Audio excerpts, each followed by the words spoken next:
Alright, we had to take the engine cover off. This little cover comes off real easy. Just twist the little doodads that's kind of broken up. And to take this cover off, there's some little clips here. These little clips here. Snap it off. Pretty sure that just comes right off. Looks like I got some hoses I gotta do here.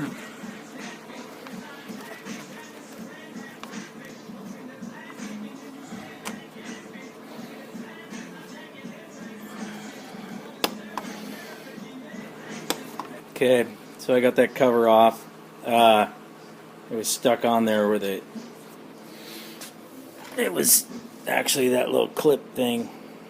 There, I had to unscrew that Phillips to get that hose off of there, and now I'm looking at the timing belt, which I can see that my mark is right down here. I'm going to have to get that up here to line up with this notch in the case there. 130,000 miles, I think, or maybe 140. It's well over the time when it's supposed to have the timing belt changed.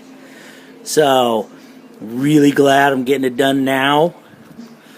Because God help me if that thing popped, I'd be in trouble. More trouble than I am now. Okay, so let's get cracking. See what I can do. I guess I got to I have to take this fan off. It looks like I'm going to have to take the alternator somewhat off, if not all the way off. Yeah, to get to it, I'm probably going to have to take that main belt off. So, I'll get doing that and see where I'm going with it. Alright. Alright, I got the fan off. That was 4 Allen bolts. I don't know what size. Anyhow, I got to take out the spark plugs now. So I pulled the plug wires out right there. And I got myself a nice long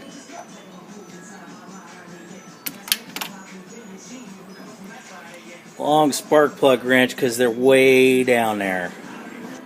Alright, taking the main belt off, the drive belts. Had to crank this tensioner right here back. This just put a socket in there, socket wrench, 3/4. Put it in there, crank it back, and then I held it with an Allen key there. So it's held back so the belt is loose. I gotta take that off.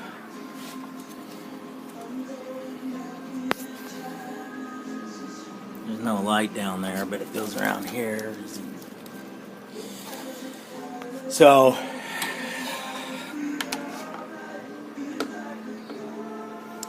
goes around there, comes back around,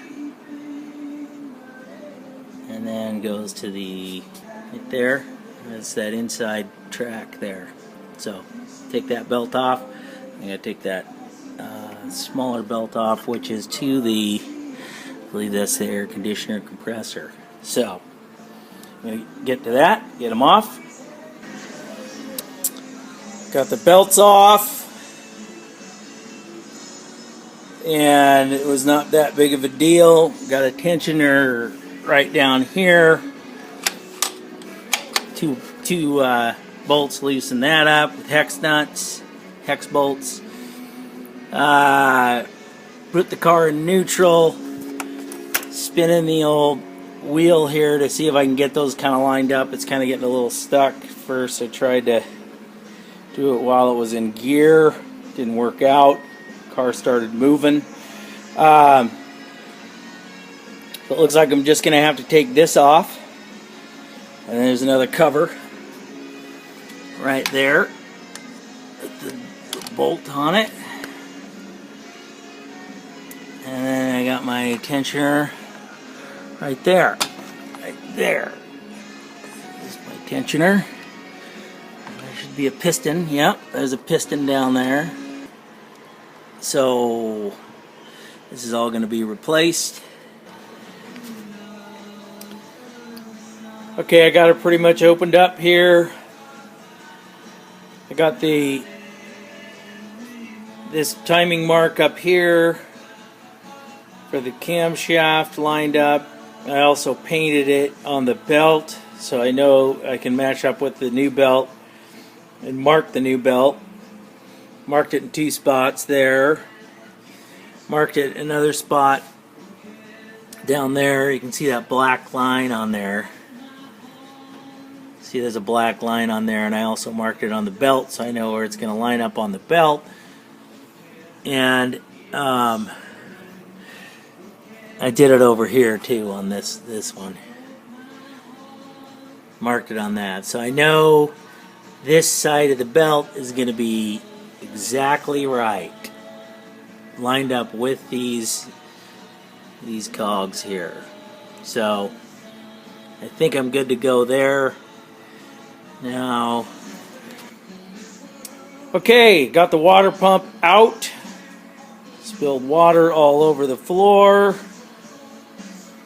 Pulling it out, but I got the tensioner off, and then I just got to get this tensioner pulley. Okay, I just got to get this tensioner pulley off. Right here. I'm going to brush out the O-ring surface in there because it's a little gritty. Other than that, it seems to be going pretty good. You can see I got the belt off. Trying to keep the crankshaft and the camshaft in the same spots. And anyway, gonna put on the water pump. Here we go.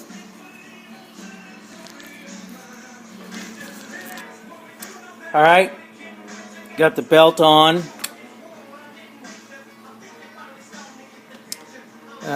Got a new water pump in. Got the marks lined up. Right there. This one down here lined up. Down there. These are gone because they were on the other water pump, but there it is. Okay, now I got to do the tensioner there. Do the adjustment on the tensioner. I had to take this off to get the old tensioner off. I don't know what they're talking about. I had to take the piston thing out because I could not crank this back to the counterclockwise at all. It was just stuck. And I think there's a release somehow, but I don't know what the hell it is. Anyway, got the belt on, ready to do the tensioner and figure out the adjustment on that. And can we start putting it back together? Alright.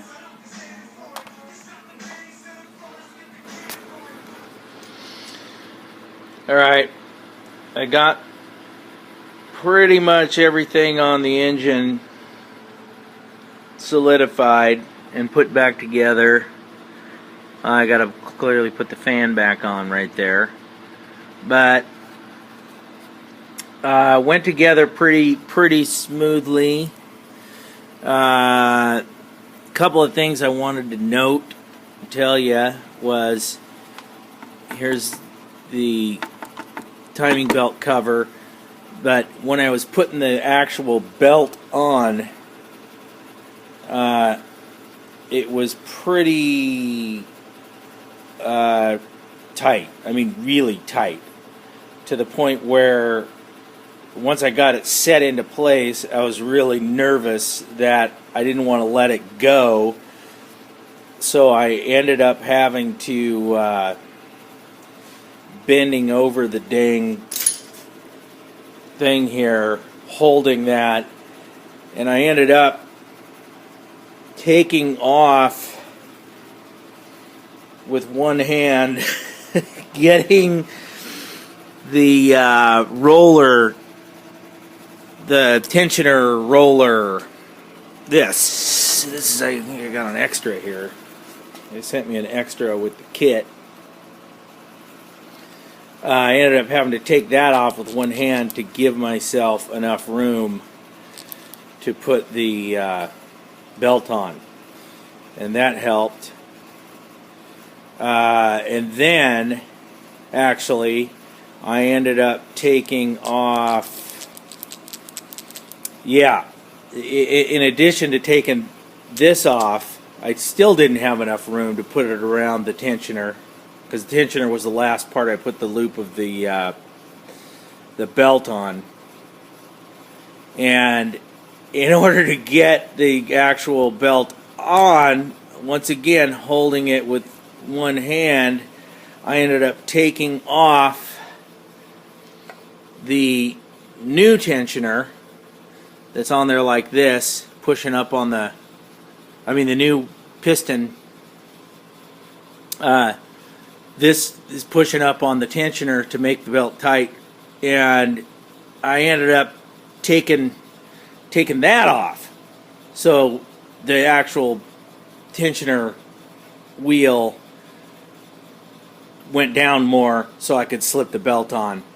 And then I pushed the thing back up into place, put this on, and it was all good to go. I could tighten it all up, and it was okay. I know that may or may not be the actual procedure you use, but nobody goes into great detail on how to do that, so I had to kind of make it up as I went.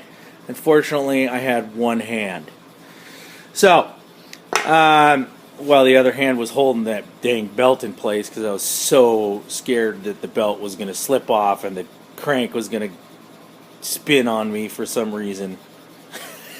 Not that it would be just a spinning crank, but pretty fearful about turning the crank and the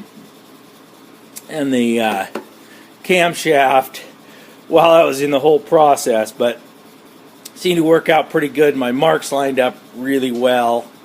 In hindsight, I clearly wouldn't have marked the water pump like I showed you before, because I take that off and it's not there when I'm putting it back on.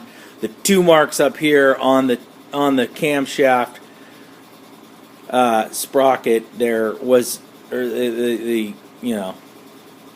belt wheel, was really nice to have those two, and the one down below was okay. No, actually, that was real good. I could tell. I mean, I could tell where the belt was, and it was all tight. And as long as you get, it seemed real clear that it was nice and tight around this edge over here, which is the important part, is to have this side tight all the way over here, and then it's loose over here at the tensioner part. So, and then I put a clamp up here to hold it in place when I got all the teeth on the belt, on the thing. So, I hope that explains a little bit of that. One thing I might also clarify, where no one else tells you, is that this, they say when you're removing it, you crank the tensioner wheel, you put in your hex, your Allen wrench, crank it to counterclockwise to compress that. Well, it says do it slowly, but they don't tell you how slowly. It's really, really slowly, like imperceptibly slowly is what it ended up being for me.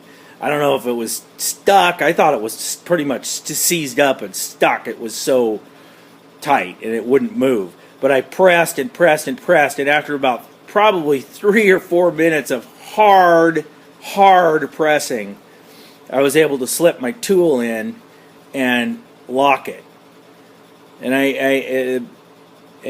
okay, here's another thing about that tool. You can see this is a wrench I got there. It's kind of a cheap ass little small or thin wrench.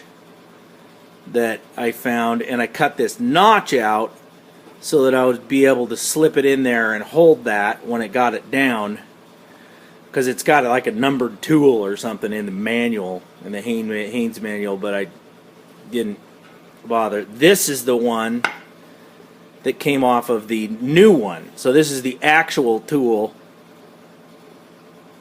It's a little thicker than mine, but this is the actual piece that comes with the new tensioner and set in place, so that's all compressed when you get it, and then when you get it compressed down, you remove that out, you slide that out of that slot.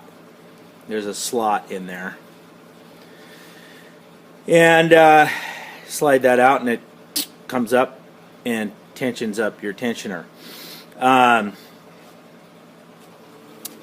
And apparently, to adjust the tensioner, you use a spanner thing counterclockwise while it's on. This moves. It's supposed to move.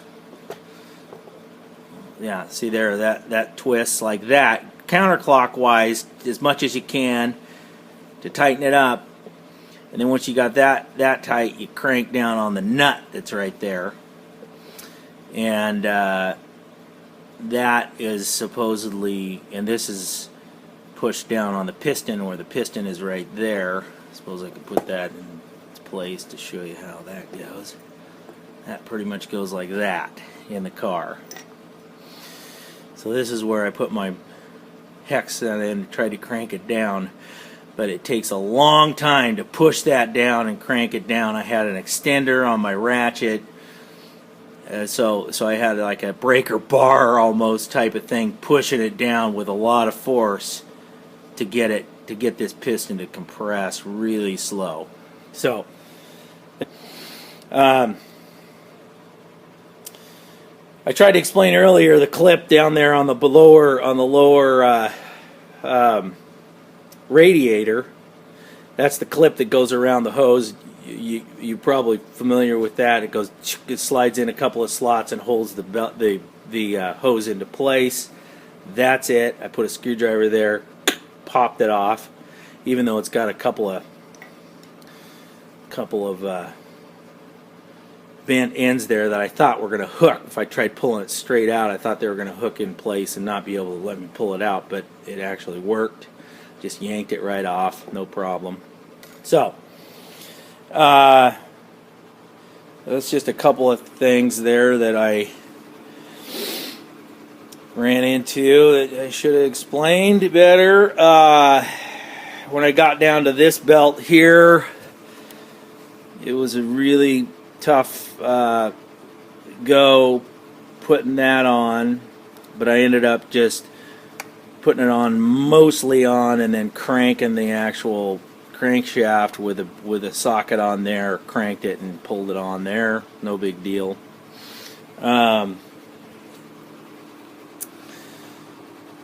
So I think that's pretty much it there with all that, and I'm about ready to put the bumper back into position where it belongs, and hopefully crank this up and won't have any issues.